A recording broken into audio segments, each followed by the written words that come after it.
fact, when I was we used standards in South Africa, but standard 6, which is grade 8, we had to make a choice if you want to do science or home economics. And I chose home economics. I was one of 2 guys and with a bunch of girls. So I thought, well, it's a great way to meet girls. Nice. But also I didn't want to do science. I was like, why must I waste my time doing this? I want to be a chef. I want to cook. And so from that age, 13 years old, 14 years old, that's what I wanted to do. But everyone convinced me that it wasn't the right way to go because the hours were bad. They treat you terribly. The pay is terrible. But this is now in like mid to late 90s. Like the celebrity chefs and chefs being cool wasn't a thing back then.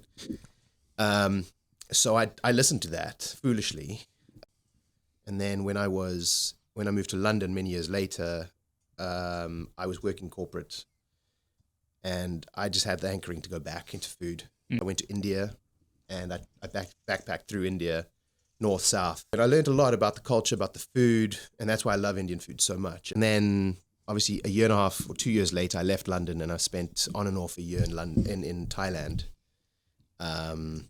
by myself with a good friend, with my brother, and learned a lot about Thai and Vietnamese food in that time. And I said, no, I can't do this advertising thing anymore, which is what I was doing.